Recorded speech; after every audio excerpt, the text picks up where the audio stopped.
Channel exam विजय पर आप सभी दोस्तों का हार्दिक स्वागत है। साथियों, यूपी ट्रिपल एस सी आयोग द्वारा आयोजित वीडियो री एग्जाम 2018 इसमें 26 तारीख के सेकंड शिफ्ट में जो हिंदी के 50 क्वेश्चंस हैं, इस क्वेश्चंस पे हम एनालिसिस करेंगे।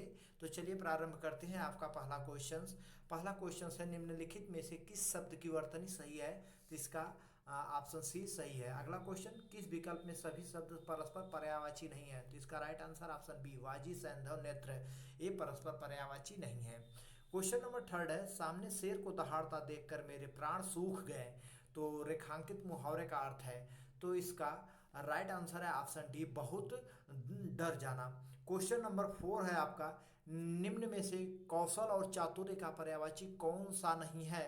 तो इसका राइट आंसर हो जाएगा ऑप्शन डी, सुरसरता। कौशल चातुर्य का पर्यायवाची होता है पटुता, दक्षता, प्रवीणता। नेक्स्ट क्वेश्चन है, पीपर पात सरिस मंडोला, इस पंक्ति में कौन सा अलंकार है? तो इसका राइट आंसर ऑप्शन सी हो जाएगा। सी, सा, सम, सरिस अगर जहां दिखे आप वहां उपमा अलंकार टिक कीजिएगा। क्वेश्चन नंबर 6 है, अज्ञेय शब्द के लिए एक वाक्यांश है, इसका राइट आंसर हो जाएगा ऑप्शन सी, जिसे जाना न जा सके। नेक्स्ट क्वेश्चन है, जिसका उपचार या हल न हो सके वाक्यांश के लिए एक शब्द है, तो इसका राइट आंसर है ऑप्शन बी, असाध्य। तो अगले क्वेश्चन पे चलते हैं। क्वेश्चन नंबर 8 है आपका, निम्नलिखित में से तद्भव शब्द कौन सा है? तो इसका राइट आंसर हो जाएगा ऑप्शन डी, तीरथ। तीर्थ जो तद्भव है, बाकी स्थल, शिक्षा, होलिका ये सब तत्सम है। निम्नलिखित में से किस विकल्प में सभी शब्द पुल्लिंग है? तो इसका राइट आंसर हो जाएगा ऑप्शन सी, कौवा, खरगोश, मंडल। कान कतरना मुहावरे का अर्थ क्या है? तो इसका राइट आंसर हो जाएगा ऑप्शन सी, बहुत अधिक चालाक होना। क्वेश्चन नंबर 11 है, निम्न में कौन सा वाक्य अशुद्ध है? तो इसका राइट आंसर हो जाएगा ऑप्शन सी, कितना सुंदर चित्र है यह। अगले क्वेश्चन पे चलते हैं। क्वेश्चन नंबर 12 है आपका, शीर्षक को चयन करते समय अनुच्छेद में निहित भावों और विचारों की फर्क कर लेनी चाहिए, वाक्य के अशुद्ध भाग का चयन कीजिए। तो इसका राइट आंसर हो जाएगा ऑप्शन ए, शीर्षक को चयन न होकर के यहाँ होगा शीर्षक का चयन। क्वेश्चन नेक्स्ट क्वेश्चन है, निम्नलिखित में से कौन सा शब्द तत्सम है? तो इसका राइट आंसर हो जाएगा ऑप्शन सी, गृहिणी जो है आपका ये तत्सम शब्द है इन सभी में। निम्नलिखित में से तड़ाग शब्द का तद्भव शब्द कौन सा है? तड़ाग का होता है तद्भव तालाब। क्वेश्चन नंबर 15 है, दयालु शब्द में कौन सा प्रत्यय है? तो इसका राइट आंसर हो जाएगा ऑप्शन ए, आलू। नेक्स्ट क्वेश्चन पे चलते हैं। क्वेश्चन नंबर 16 है, श्यामलाल जो गांधी गली में रहता है मेरा मित्र है। तो इसका राइट आंसर हो जाएगा ऑप्शन डी, ये मिश्र वाक्य है। घी के दिए जलाना मुहावरे का सही अर्थ क्या है? तो इसका राइट आंसर हो जाएगा ऑप्शन डी, खुशियां मनाना। नेक्स्ट क्वेश्चन, आसमान पर चढ़ाना, तो इसका राइट आंसर ऑप्शन सी हो जाएगा, अत्यधिक प्रशंसा करना। नेक्स्ट क्वेश्चन है, एक अनार 100 बीमार, लोकोक्ति का अर्थ क्या है? इसका राइट आंसर हो जाएगा ऑप्शन ए, एक वस्तु के अनेक ग्राहक। नेक्स्ट क्वेश्चन पे चलते हैं। क्वेश्चन नंबर 20 है, किस विकल्प में शब्द युग्म का अर्थ भेद सही नहीं है? तो इसका राइट आंसर हो जाएगा ऑप्शन ए, बलि। ये इस बलि मीन्स होता है बलवान, और जो दूसरा बलि है इसके मीन्स होता है आहुति, लेकिन यहाँ पर गाय दिया हुआ है। क्वेश्चन नंबर 21 है, श्रुतिसम भिन्नार्थक शब्द युग में चरम चर्म का उचित अर्थ है? तो इसका राइट आंसर हो जाएगा ऑप्शन बी, इस चरम का मतलब होता है अंतिम सीमा, और इस चर्म का मतलब होता है चमड़ा। अगले क्वेश्चन पे चलते हैं। यहाँ पर हम 21 क्वेश्चन देख चुके हैं। क्वेश्चन नंबर 22, मजदूर मेहनत करता है किंतु उसके लाभ से वंचित रहता है। तो इसका राइट आंसर हो जाएगा ऑप्शन बी, किंतु इसलिए और जहाँ कहीं भी योजक चिन्ह लगे वहाँ पे वो संयुक्त वाक्य होता है। तो साथियों, ये आपका रहा गद्यांश। तो गद्यांश से रिलेटेड हम आपको इसका आंसर बता दे रहे हैं। क्वेश्चन नंबर 23 है, कुछ लोग समय की कमी के बहाने क्या छुपाते हैं? तो इसका राइट आंसर हो जाएगा ऑप्शन ए, अपनी अकर्मण्यता और आलस्य। क्वेश्चन नंबर 24 है, विद्यार्थी को सफलता प्राप्त करने के लिए आवश्यक है। तो इसका राइट आंसर हो जाएगा ऑप्शन डी, समय की कीमत समझना। तो क्वेश्चन नंबर 24 हो गया है। अगले क्वेश्चन पे चलते हैं। क्वेश्चन नंबर 25, दुनिया के सफलतम व्यक्तियों की सफलता का रहस्य है। तो इसका राइट आंसर हो जाएगा ऑप्शन सी, समय का सदुपयोग। कार्य किस स्थिति में फलप्रद नहीं होता? तो इसका राइट आंसर ऑप्शन बी, समय बीत जाने पर। क्वेश्चन नंबर 27 है, अकर्मण्यता शब्द में उपसर्ग और प्रत्यय कौन से हैं? तो देखिए, किसी शब्द के आगे जो चीज लगता है उसको हम उपसर्ग कहते हैं, और किसी शब्द के बाद में जो चीज लगता है उसको हम प्रत्यय कहते हैं।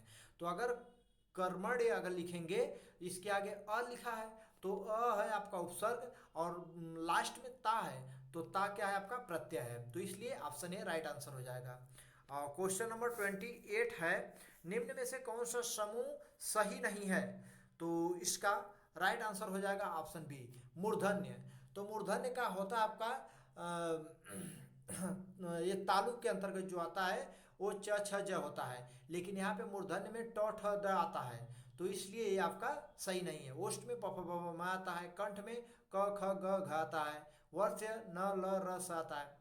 क्वेश्चन नंबर 29, एक औपचारिक पत्र में समाप्ति के पूर्व हस्ताक्षर और नाम के ऊपर कौन सा कथन उपयुक्त होगा, इसका राइट आंसर है ऑप्शन बी भौदी लिखा जाता है।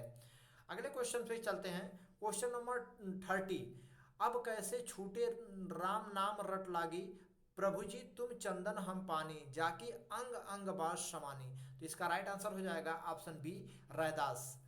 अगले क्वेश्चन पे चलते हैं, क्वेश्चन नंबर 30 तक देख चुके हैं।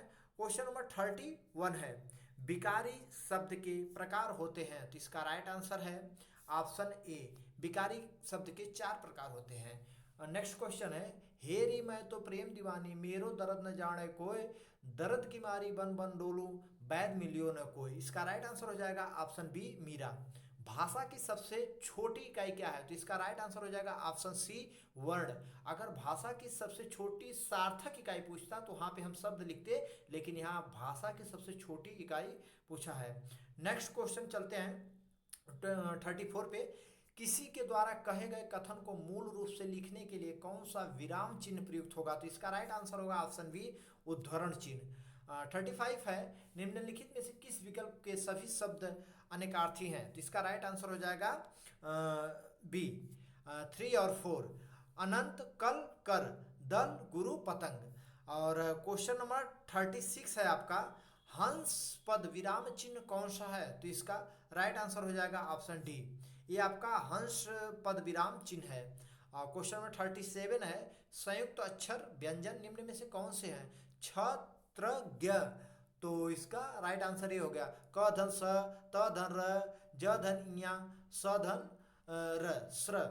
तो अगले क्वेश्चन पे चलते हैं, क्वेश्चन नंबर है आपका 38, मोहिनी ने चिड़ियाघर में पक्षी देखे, तो इसका राइट आंसर हो जाएगा option B sorry option C हो जाएगा कर्म कारक, क्योंकि अगर मोहिनी ने चिड़ियाघर में पक्षी देखे, अगर पक्षी के नीचे रेखांकित शब्द नहीं करता तो मोहिनी के अनुसार हम कर्ता कारक करते हैं, क्योंकि कर्ता ने कर्म को करण से संप्रदान के लिए अपादान से अधिकरण में पर और संबोधन का के की रारे री, तो इस प्रकार होता है। तो क्वेश्चन नंबर 39 है, पंडित जी हवन कराकर कथा कह रहे हैं, में कराकर कौन सी क्रिया है, तो इसका राइट आंसर हो जाएगा ऑप्शन डी पूर्वकालिक क्रिया है, एक कार्य संपन्न होने के बाद दूसरा कार्य प्रारंभ होता है।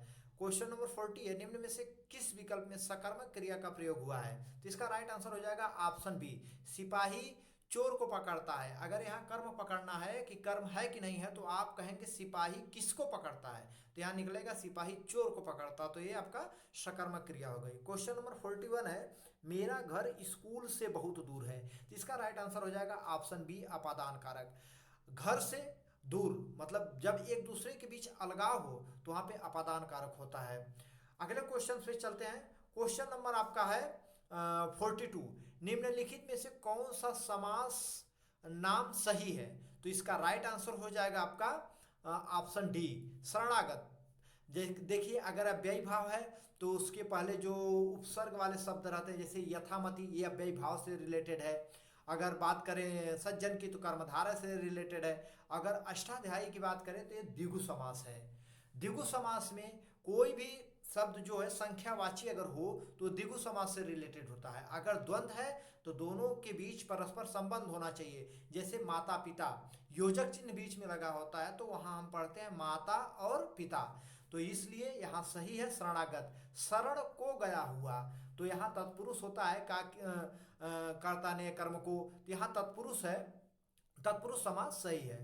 क्वेश्चन नंबर 43 है, संभव है कि कल हम सिनेमा देखने जाएंगे वाक्य किस काल में व्यक्त हुआ है, तो इसका राइट आंसर हो जाएगा ऑप्शन ए संभाव्य भविष्यत काल। क्वेश्चन नंबर 44 है, महा ओजस्वी का संधि रूप है, तो ये राइट आंसर हो जाएगा ऑप्शन ए महोजस्वी।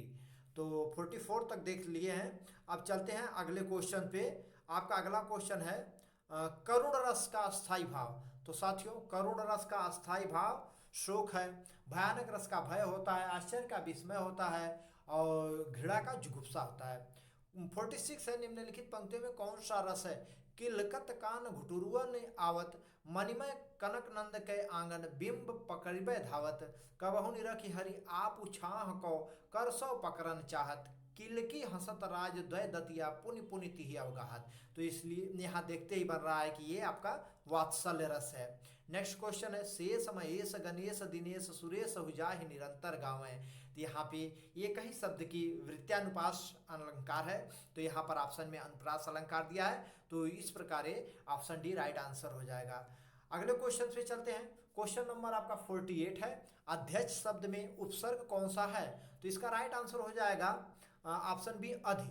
अगर इसका हम संधि विच्छेद करेंगे तो अधिधन अच्छ होगा, तो ईधन अ हो गया, तो यहाँ पे कौन सी संधि हो जाएगी? यहाँ पे हो जाएगी यड़ संधि हो जाएगी, और इसमें उपसर्ग की बात करें तो अधि इसका उपसर्ग हो जाएगा।